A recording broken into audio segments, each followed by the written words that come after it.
नमस्कार, मुद्दे की बात में आपका स्वागत है। मैं हूं मनोज मनु। केंद्र सरकार की ओर से संसद में दिए गए आंकड़े के बाद अब मध्य प्रदेश की राजनीति में सियासी घमासान मचा हुआ है। ये आंकड़े कोई और नहीं बल्कि केंद्र सरकार की महिला एवं बाल विकास मंत्री स्मृति ईरानी ने दिए। केंद्रीय मंत्री स्मृति ईरानी की ओर से संसद में पेश किए गए आंकड़ों के मुताबिक साल 2018 से अब तक कुल 2,75,125 यानी कि करीब 2.25 बच्चे गायब हुए। इनमें से 2,12,825 यानी कि 2.25 लड़कियां शामिल हैं। लोकसभा में दी गई जानकारी के मुताबिक 2,40,502 मतलब कि करीब करीब 2.5 लाख बच्चों को ढूंढ निकाला गया है, जिसमें से 1,73,786 लड़कियां भी शामिल हैं। स्मृति ईरानी ने एक लिखित जवाब में बताया कि केंद्र सरकार की चाइल्ड हेल्पलाइन लापता बच्चों को ढूंढने के लिए देश भर में काम कर रही है। लापता बच्चों की तलाश करने के लिए ट्रैक चाइल्ड पोर्टल भी है। सबसे अधिक बच्चे अगर कहीं से गायब हुए हैं तो वो राज्य है मध्य प्रदेश, या यूं कहें कि बच्चे गायब होने के मामले में मध्य प्रदेश अव्वल है। मध्य प्रदेश में गायब हुए बच्चों की संख्या 61,000 से ज्यादा है। बच्चे गायब होने के मामले में दूसरे नंबर पर बंगाल है, पश्चिम बंगाल है। रिपोर्ट के अनुसार 7 राज्य मध्य प्रदेश, पश्चिम बंगाल, उड़ीसा, कर्नाटक, गुजरात और दिल्ली के साथ साथ छत्तीसगढ़, ये वो राज्य हैं जहां से सबसे ज्यादा बच्चे गायब होते हैं। अब केंद्र सरकार की ओर से दिए गए इन आंकड़ों के बाद मध्य प्रदेश में विपक्ष प्रदेश सरकार पर हमलावर है। आज इसी मुद्दे पर हम विस्तार से चर्चा करेंगे। चर्चा के लिए हमारे साथ कुछ मेहमान जुड़ रहे हैं। आपका मैं परिचय करा देता हूं। संगीता शर्मा हैं जो कि कांग्रेस की प्रवक्ता हैं, वो हमारे साथ मौजूद हैं। गोविंद मालू हैं जो कि बीजेपी के नेता हैं, कांग्रेस बीजेपी के प्रवक्ता हैं।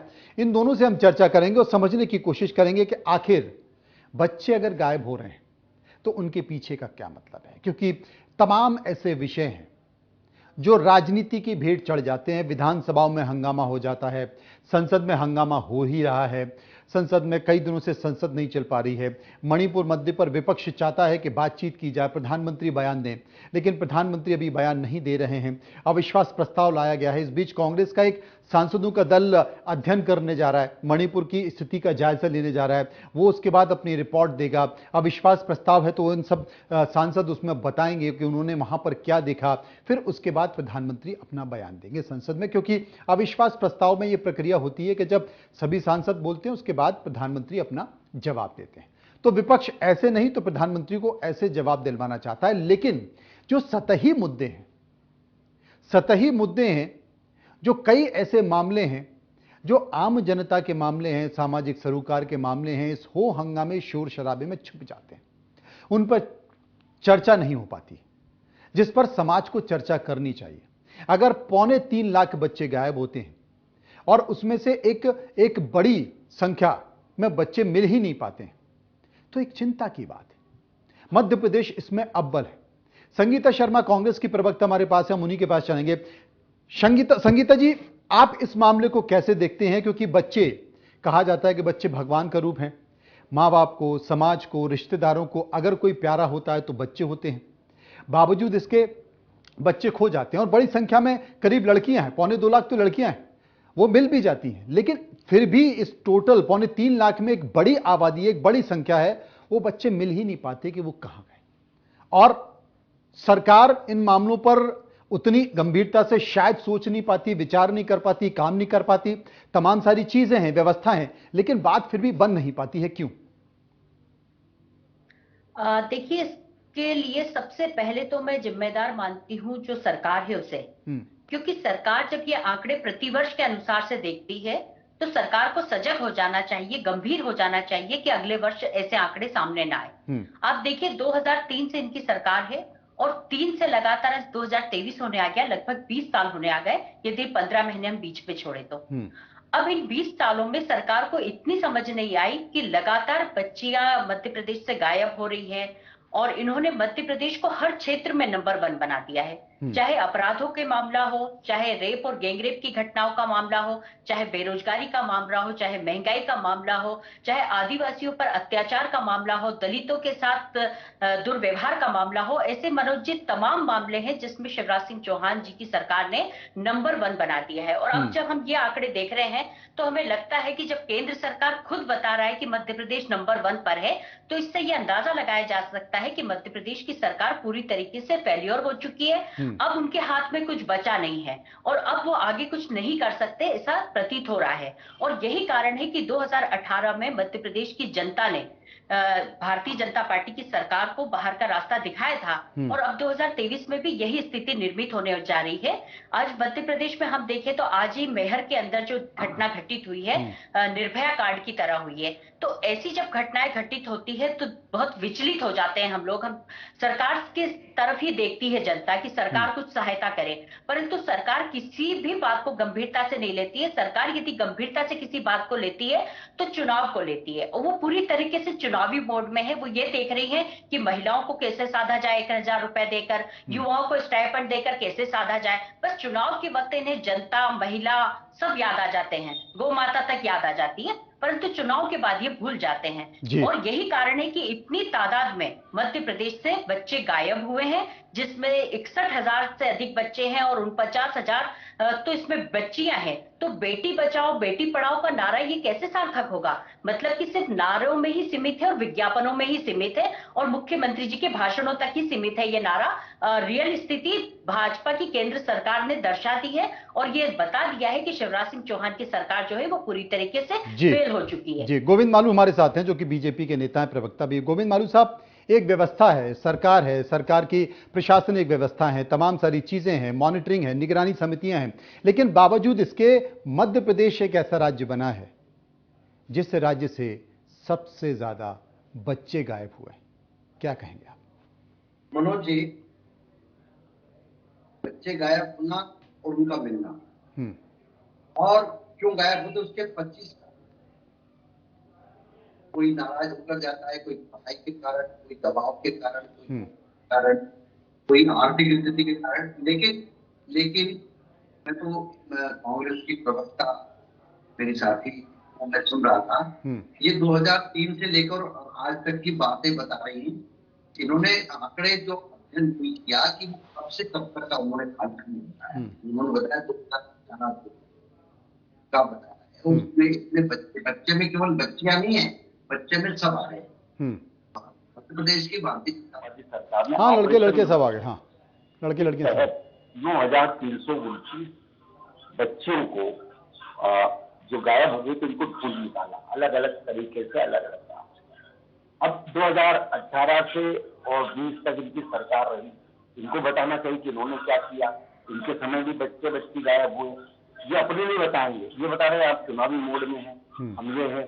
बच्चों तो मैंने कहा 20 कारण हैं अलग अलग कि वो किस कारण, कोई अगवा करके लेकर कारण है, चोरी के साथ चली गई, या कोई उनका ये घर की आर्थिक स्थिति के कारण, या पढ़ाई के कारण, या नाराज होने के कारण, तो 50 कारण इसमें से कई लोग मिल जाते हैं। लेकिन इसमें से जो गंभीर बात है कि जो यहाँ से कहीं बेच दी जाए बच्चों को, कोई ऐसा नेक्सस, कोई ऐसा संगठन, तो वो संगठन कौन हो सकता है? हम सब जानते हैं कि जो लड़कियों को, लड़कों को जाकर अगवा करके और उनको धर्म परिवर्तन करा देता है, ऐसे भी कई लोग। ऐसे संगठनों पर शिकंजा कसना हर सरकार का काम है। हम तो करते हैं, इनके समय तो वोट बैंक की राजनीति दिखती है। अभी कह रहे हैं वोट के लिए और चुनाव के लिए, तो आप घोषणा, आप साथ संसद की मंडली में तो है नहीं कि आप कुछ घोषणा भी नहीं कर रहे हो, ऐसे ही कर होंगे पहले। इसलिए ये जो सबसे गंभीर बात है कि यहाँ की बच्चियों को पाकिस्तान, बांग्लादेश या सऊदी अरब में ले जाकर बेचा जाए। हाँ, ये स्थानीय कारणों से नाराज होकर चले गए, घर से आर्थिक कारण चले गए, पढ़ाई के कारण असफल होने के कारण, उसका मिल जाता है। ये जो उसमें तादाद पश्चिम बंगाल के आंकड़े जो आए वो भी, लेकिन मध्य प्रदेश में लड़कियों ढूंढने की बात बता रहा हूँ, 2000 उनके घर तक पहुंचाया हमारी सरकार ने। उसके पहले के आंकड़े कांग्रेस की सरकार बताए उन्होंने क्या किया 2 साल।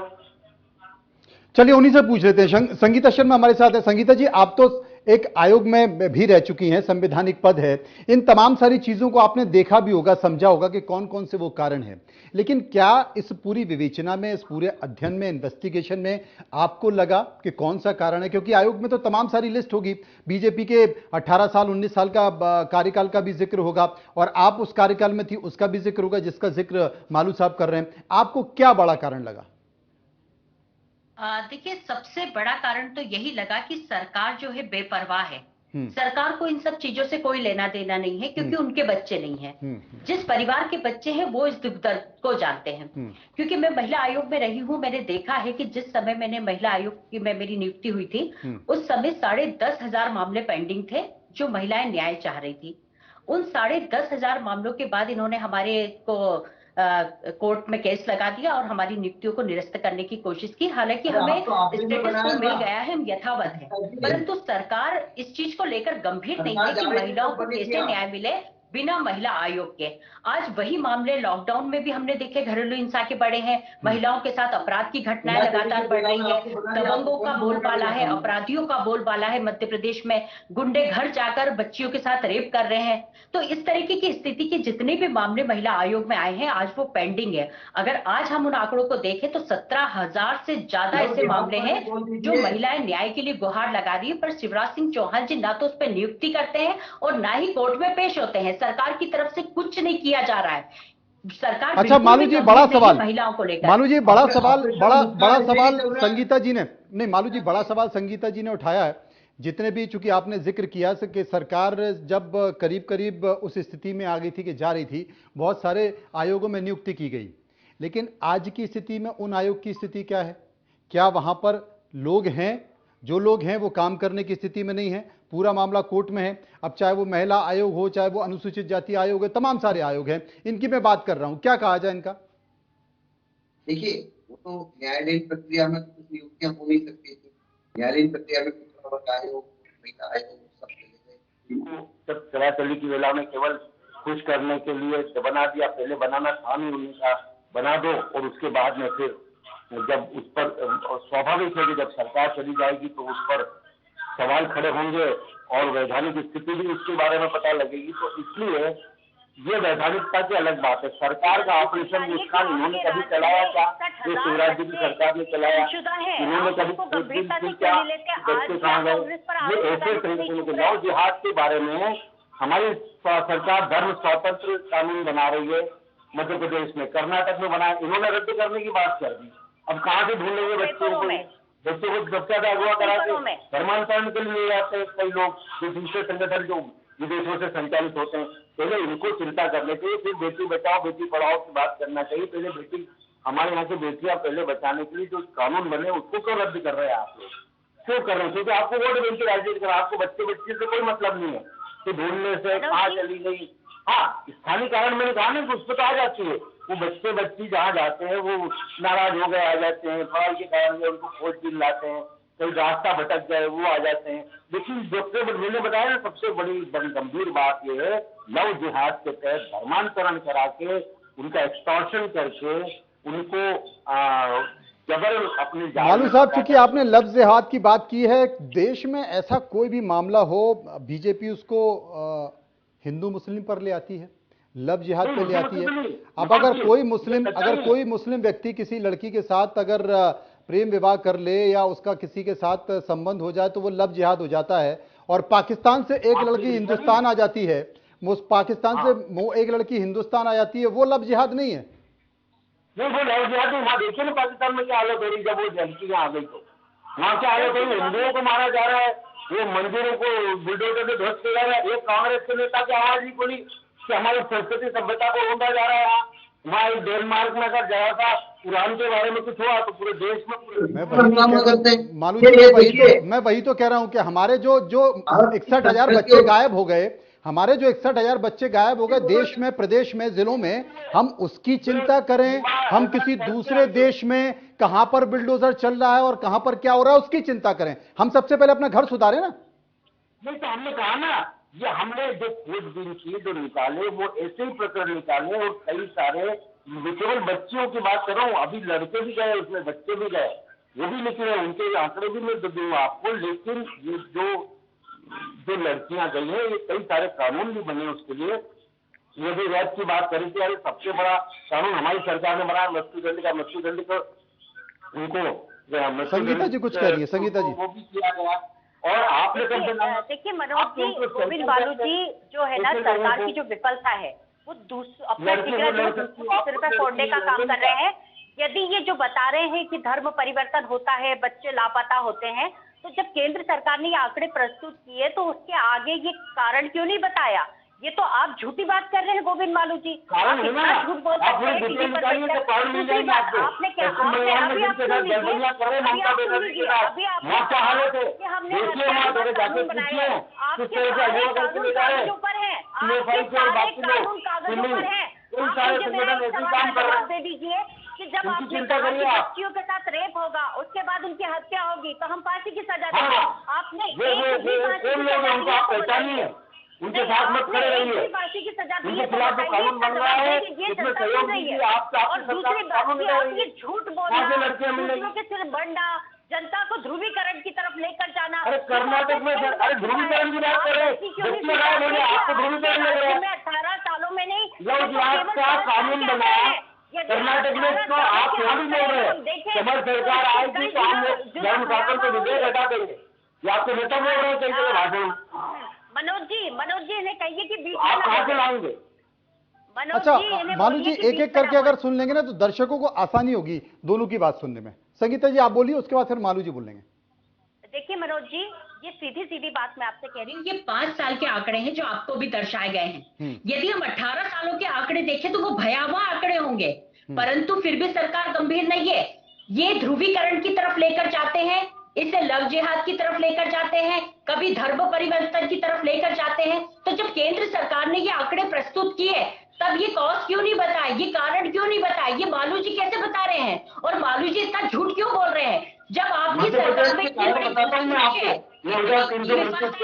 उसे स्वीकार कीजिए कि आप बचने का काम क्यों कर रहे हैं और आप प्रेम और लव जिहाद क्यों कर रहे हैं? अरे आप गलत तरीके से इसको प्रस्तुत कर रहे हैं, सच्चाई को स्वीकारिए। ये मध्य प्रदेश की जनता के बच्चे हैं और आप ये बहुत जो इतना बड़ा आंकड़ा है जो भयभीत कर रहा है जनता को कि आज हमारा बच्चा ना चला जाए। तो ऐसी स्थिति में आपको चाहिए और आपको बताना चाहिए कि हम कैसे इस चीज को रोकेंगे। मालू जी आप केवल कानून बनाकर मंत्रालय में फाइल सजाकर रखने से काम नहीं चलेगा। चलिए मालू जी जवाब दे देते हैं। मालू जी जवाब आप बोलिए। जाएगा मालू जी आप बोलिए। देखिए निकिता जी, आप इतनी बात है 5 साल के आंकड़े कहाँ से आए, क्या हुआ, उसके भी विश्लेषण मैंने बताया ना, 20 कारण है उसके, वो भी गिना दूंगा, गिना भी दिए मैंने। आप तो ये बताइए कि आपकी सरकार में 2018 में आप जबरिया साबित हो गए थे, बिना जनादेश मिले, और उसके बाद आप 2020 मार्च तक रहे। सुनिए, तो आपने क्या किया? आपने क्या किया? आप सोते रहे क्या कि आपने होने दिया अपहरण, बलात्कार, गैंगरेप, क्योंकि इसमें कुछ धर्म विशेष के लोग थे, आपने मुंह जान दिया उस पर। ये तो आपको बता रहा हूँ, अभी ताजा ताजा थे उन उदाहरण। आपकी सरकार क्या कर रही थी? आपका आप संगठन को आर्थिक क्या देखो, आप इसका कर्नाटक में आंकड़े बढ़ेंगे, देखिए आप पश्चिम बंगाल में तो बढ़ी गए। गृह मंत्री को केवल हीरोइनों के कपड़े दिखाई देते हैं। आपको लव जिहाद का जो कानून बना उसके बारे में स्पष्ट कर दीजिए। आप जनता को कांग्रेस पार्टी का उस कानून को रद्द करेगी मध्य प्रदेश में। और आपने कितनी बच्चियों को ढूंढा, कितने बच्चों को ढूंढा, ये बता दो। ये संसद में 5 साल के आंकड़े। संगीता जी मालू जी ये पूछ रहे हैं, संगीता जी मालू जी ये पूछ रहे हैं कि आपके कार्यकाल में, आपकी सरकार के कार्यकाल में कितने बच्चों को ढूंढा, ये बता दीजिए। बस ये बताइए। मैं सोच रही हूँ कि जो 18 साल का हिसाब नहीं दे रहे और हमसे 15 महीने का हिसाब दे रहे हैं। आप ये बताइए कि केंद्र की सरकार, मध्य प्रदेश की सरकार, जिसे ये डबल इंजन की सरकार कहते हैं, ये डबल इंजन की सरकार कहाँ है? पूरे इंजन पंचर करके रख दिया अपने मध्य प्रदेश में। आप झूठे वादे, झूठी घोषणाओं के साथ सरकार बना लेते, परंतु आज जब मध्य प्रदेश की जनता ये बात सुन रही है कि 61,000 बच्चे मध्य प्रदेश में गायब है और मैंने को सुना था कि इंदौर से बच्चे तस्करी होते हैं। बड़े भाजपा नेता का हाथ है, पर भी जवाब दीजिए वो कौन बड़े भाजपा नेता है बच्चों की तस्करी में इन्वॉल्वमेंट है, और वो कौन भाजपा की महिला मंत्री है जिनका इन्वॉल्वमेंट है? ये भी तो सच्चाई जनता के सामने आना चाहिए कि बच्चों की तस्करी में भाजपा नेताओं की बात हो रही है। नहीं, आप सच्चाई जनता तक जाने नहीं देना चाह रहे हैं, इसलिए आप बीच में बोल रहे हैं। मगरमच्छ को खिलाया मालू जी, इसलिए क्यों बीच में बोल रहे हैं? मगरमच्छ के आंसू क्यों बहा रहे हैं? अरे देखिए, सच्चाई जनता के सामने जाने दीजिए। इंदौर से कौन तस्करी कर रहा है, कौन भाजपा नेता इन्वॉल्व है, इसकी भी जानकारी जनता को दीजिए ना।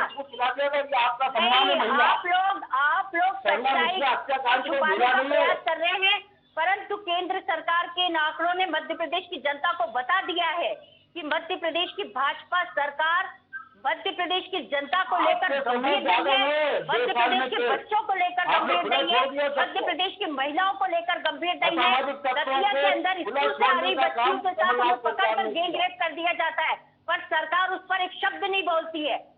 मध्य प्रदेश के बिहार में आज बच्ची के साथ मुठभेड़ हुआ, पर सरकार एक शब्द नहीं बोलती है। इसके जितने आंकड़े बताए हैं तमाम आंकड़े आने के बाद भी यदि आप लुका छुपी का गेम खेल रहे हैं, चलिए सबके तो आप सीधे तौर पर ब्रेन गेम करने की कोशिश कर रहे हैं मालू जी। सबके अपने अपने तर्क हैं मालू जी, संगीता जी, लेकिन जो आंकड़े हैं वो संसद में रखे गए हैं, वो स्क्रीन पर दर्शकों के सामने हैं, और सामने होने के बाद चिंता की बात है कि ये देश के बच्चों की बात है। देश के बच्चे विज्ञापनों में तो दिखाई देते हैं, लेकिन असली उनकी हकीकत की स्थिति टीवी स्क्रीन पर वो आंकड़े हैं जो देश की संसद में रखे गए हैं, और ये बताया गया है कि किन किन राज्यों में कितने बच्चे गायब हैं, और नंबर 1 पर अगर कोई है तो वो मध्य प्रदेश है। शुक्रिया हम करेंगे संगीता जी का, शुक्रिया हम करेंगे गोविंद मालू जी का, और ये जनता के ऊपर छोड़ देते हैं कि वो तय करे कि क्या बेहतर है और क्या नहीं। फिलहाल इतना ही, नमस्कार।